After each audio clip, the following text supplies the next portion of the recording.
दोस्तों नमस्कार। देश की अर्थव्यवस्था चरमरा रही है।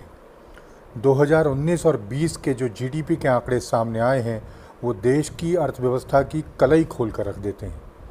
जी हाँ, जीडीपी 19 और 20 में 17 वर्षों के न्यूनतम स्तर पर है। अगर हम पूरे वर्ष की बात करें तो जीडीपी 4.2% है। और अगर हम आखिरी तिमाही की बात करें जिसमें जनवरी से लेकर और मार्च तक का महीना है तो जीडीपी मात्र 3.1%। यानी जो अर्थव्यवस्था देश की है, जिसके बड़े बड़े होने के सपने दिखाए जाते हैं, वो धराशायी हो रही है, चरमरा रही है। मैं आपको ले जाना चाहता हूँ पिछले वर्ष, जब नरेंद्र मोदी ने अपनी सरकार के दूसरे कार्यकाल की शुरुआत की थी तो उन्होंने कहा था कि अगले 5 वर्षों में उनका लक्ष्य देश की जीडीपी को $5 ट्रिलियन पर ले जाने का है, यानी 375 लाख करोड़ रुपए। और वो भी उस वक्त जिस वक्त देश की जीडीपी मात्र $3 ट्रिलियन थी, यानी 225 लाख करोड़ रुपए। ऐसे वक्त में इतना बड़ा सपना देश को दिखाना और उसके परिप्रेक्ष्य में जो आंकड़े आज सामने आ रहे हैं वो बहुत ही चिंतनीय है, बहुत चिंताजनक है। इसकी शुरुआत कब हुई? अर्थव्यवस्था चरमराने लगी 2016 की नोटबंदी के बाद। नोटबंदी के बाद बाज़ार में कैश का क्रंच हुआ, लोगों में डिमांड कम हुई, जिसकी वजह से उद्योगों का उत्पादन कम हुआ, नौकरियां जाने लगी और एक समय ऐसा आया कि हमारे देश में 45 वर्षों में सबसे ज़्यादा बेरोजगारी की दर हो गई। और उस पर अब मार पड़ी है कोरोना की। एक बात और मैं स्पष्ट कर दूं, कोरोना से अर्थव्यवस्था और ख़राब हो रही है, लेकिन वो पहले से ख़राब थी। कोरोना का असर जो अर्थव्यवस्था पर हो रहा है वो मार्च और अप्रैल के महीने में करीब 12 करोड़ लोगों ने अपने रोज़गार गंवा दिए। ये माना जा रहा है, बड़े बड़े एक्सपर्ट, दुनिया की रेटिंग एजेंसीज़ और यहाँ तक आरबीआई भी ये मान के चल रहे हैं कि इस वित्त वर्ष में हमारे देश की जो जीडीपी ग्रोथ है वो भारत के इतिहास में पहली बार नेगेटिव जा सकती है। ये भी कहा जा रहा है कि इस स्तर को दोबारा छूने में, यानी जो वर्तमान जीडीपी की दर है 4.2, उसको भी दोबारा छूने में 5 से 10 वर्ष लग सकते हैं। और ये हम नहीं कह रहे हैं, ये भारत के सबसे बड़े बैंक एसबीआई की जो इकोनॉमिक एडवाइज़र हैं सौम्या, उनकी रिपोर्ट कहती है। आरबीआई भी ये मान के चलता है कि अर्थव्यवस्था को दोबारा पटरी पर आने में कई वर्ष लग जाएंगे। लेकिन इन सब के बीच सरकार एक बहुत बड़ा पैकेज घोषित करती है, आत्मनिर्भर भारत, जिसमें करीब 20,97,000 करोड़ रुपए खर्च करने का सरकार ने एक सपना दिखाया है।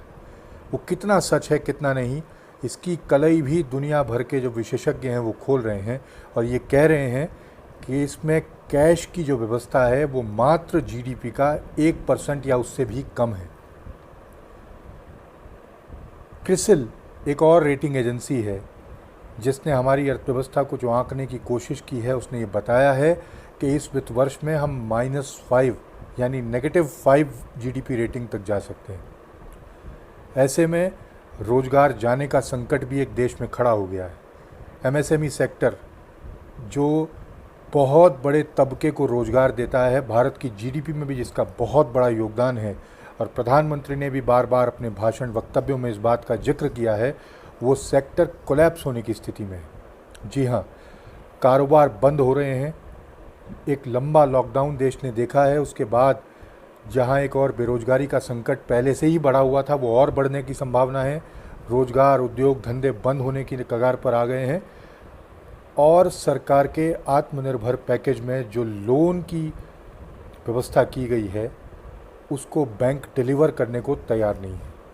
आज जब हम बात कर रहे हैं, आत्मनिर्भर भारत के पैकेज घोषित हुए 20 दिन से ज़्यादा बीत गए हैं, लेकिन आज भी बहुत बड़ा तबका एमएसएमई सेक्टर का खासकर उन योजनाओं के लाभ से वंचित है।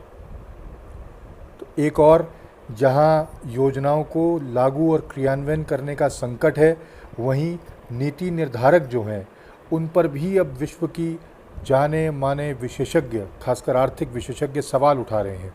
पूर्व वित्त मंत्री पी चिदम्बरम ने आज भी सवाल उठाया है। उन्होंने कहा है कि सरकार रिवर्स गियर में चल रही है, यानी सरकार को मांग बढ़ाने वाले उपाय करने चाहिए थे, लोगों के हाथ में सीधा पैसा देना चाहिए था, जिससे उत्पादन बढ़ता, रोजगार बढ़ता और इन्वेस्टमेंट की संभावनाएं बढ़ती। लेकिन उनका आरोप है कि सरकार इन्वेस्टमेंट बढ़ाने पर ध्यान दे रही है, उसका ध्यान मांग बढ़ाने पर नहीं है। हमने और भी एक्सपर्ट से बात की, कई रिपोर्ट्स पढ़ी जो भारत के परिप्रेक्ष्य में दुनिया भर से आ रही हैं, जिसमें इस बात का जिक्र है कि भारत की जो नीति है, खासकर आर्थिक नीति, उसमें कई खामियां हैं। ये सवाल प्रधानमंत्री और उनकी सरकार के जो इकोनॉमिक एडवाइज़र हैं, उनकी पूरी एक समिति है जो उनको सलाह देती है आर्थिक मामलों में, उन पर भी सवाल उठ रहे हैं। इस समय देश में लिक्विडिटी का एक संकट खड़ा हो गया है। लोगों के पास नकद नहीं है।